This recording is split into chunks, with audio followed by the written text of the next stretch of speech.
How to keep your restaurant customers coming back and back and back and back again. Hi, I'm Matt Plapp, CEO of America's Best Restaurants, and over the past 2 years, I've personally traveled to 1,000 restaurants, and I've seen what works and what doesn't work, but more importantly, I've seen what people are not doing to retain their customers. Before I go any farther, do me a favor, subscribe to the channel, like the post, but also comment. Let me know what you're looking for, what would help you take your restaurant to a new level, and what topics from a marketing standpoint I can help with. Okay, let's dig into it. How to keep customers coming back. Our acronym is ABR, Attract, Build, and Retain. Now, before I get to what it's gonna take to bring people back, we gotta start at the beginning. So ABR stands for Attract, Build, Retain. Number one, you have to have a marketing plan in place that is attracting the attention of customers who like you or customers who should like you. The next step to that is you've got to leverage that attention to build a database. And what I'm talking about is I'm talking about you taking a concerted effort to convince customers to give you their information. In store, online, on social media. Those are the 3 ways you can impact customers at a high level. And it's the most important places that you can gain customer data. If you go to americasbestrestaurants.com/stats, you're going to see a video and a chart of 6 dynamics that we study. We've audited thousands of restaurants and found that these 6 stats are the key to being a successful restaurant. And more importantly, they're the key to bringing customers back over and over. What are the 6 stats? Number 1 is mobile-friendly website. Number 2 is gaining customer data on the website. Number 3 is gaining customer data in the store. Number 4 is asking the customers in store for their information, because it's one thing to have a tool inside your 4 walls. Like this restaurant had a tool inside their 4 walls to get data, but nobody asked me. Nobody said, hey, scan the QR code. Here's what you're gonna get that's awesome that you're gonna love.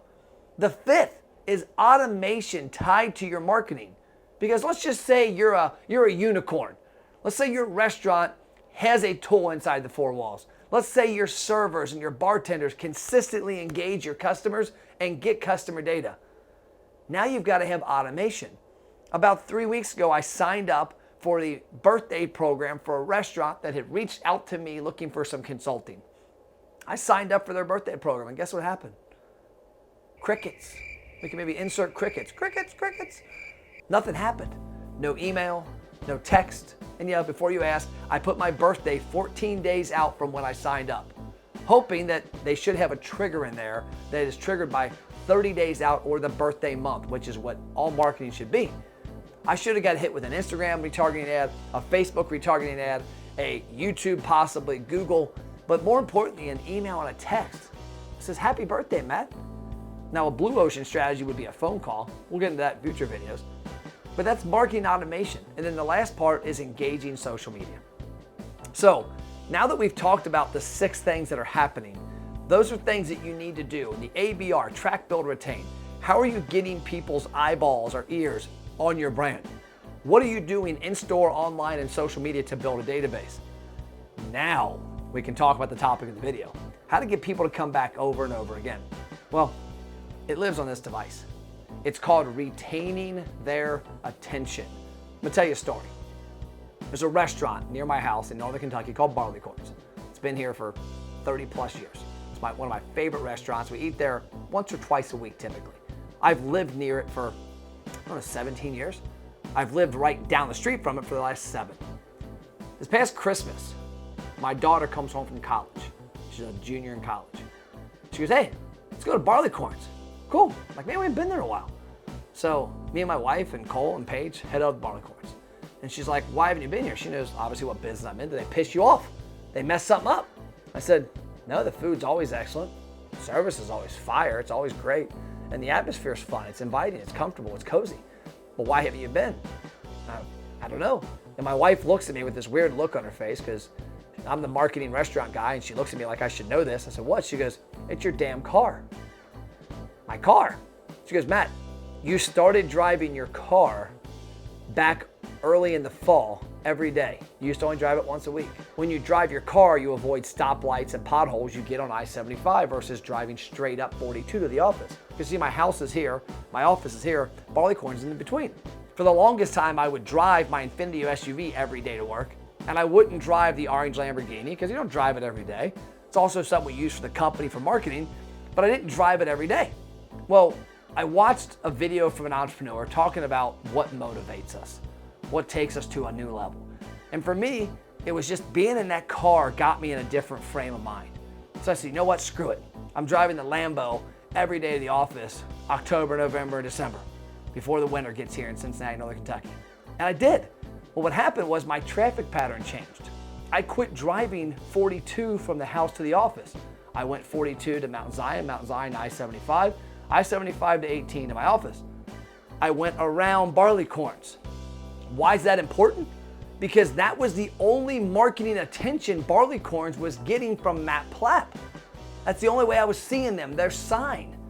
When my traffic pattern changed, my eating pattern changed. One of my favorite restaurants became out of sight, out of mind. I still can't believe it. Their dock-style wings, their buffalo hot, their blue cheese, the Saratoga chips and buffalo sauce, it's fire.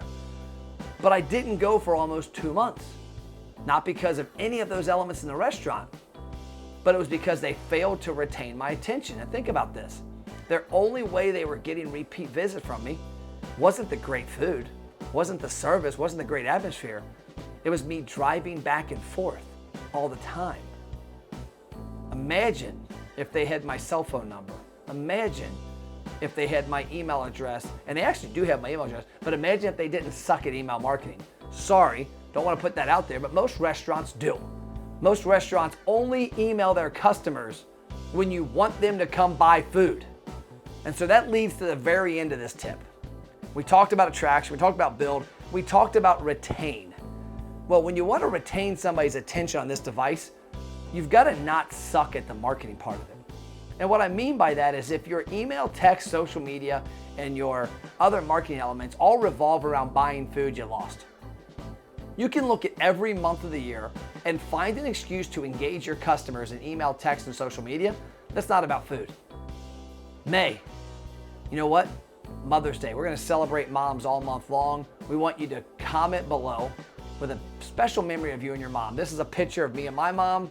She's near and dear to my heart. She's near and dear to our community, of our restaurant. Tell us about your mom below. And then you do an email to your database. You email the women on your database. Hey ladies, it's Matt from Starter's Restaurant. Mother's Day's next month, or Mother's Day's this month, whenever you send it, because Mother's Day's early in May. Mother's Day's in a few weeks. We want you to celebrate your mom all month long. Click below, go to Facebook, leave a special memory of you and your mom in our Facebook post for a chance to win a $100 Mother's Day package.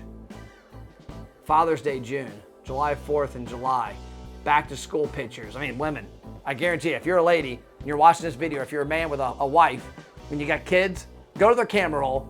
Every August, there's gonna be pictures of your kids.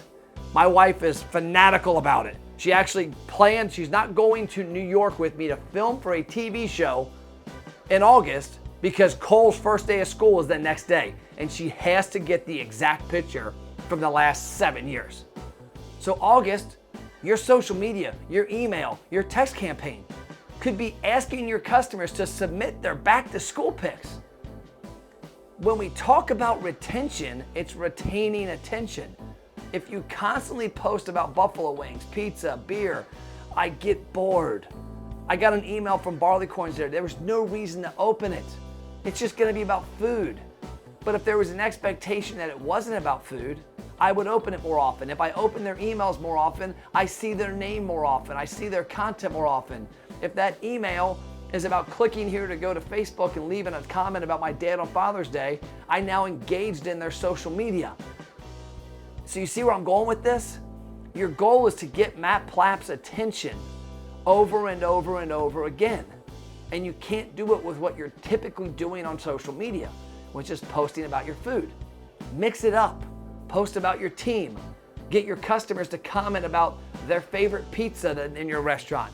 Get your customers to talk about their back to school pictures, about their pick for the Super Bowl, about their pick for March Madness, about their favorite baseball team. Maybe it's a contest. that gets on a growler full of money. Do something to engage your audience differently. When you engage them differently, you retain them. When you retain them, they think of you. Think about it this way, and it's not rocket science. If Matt Plapp sees barleycorns 100 times a year, whether it's on Facebook, email, TV, radio, whatever, it's going to influence X amount of visits. If I see barleycorns 1,000 times a year, it's going to increase my visits. So my friends, the way to retain your customers and get them coming back over and over and over and over and over again is to retain their attention. Stay in their phone, stay top of mind, because you never know when their traffic pattern is going to change. Because that traffic pattern can change their eating pattern unless you dominate this. We'll see you next episode.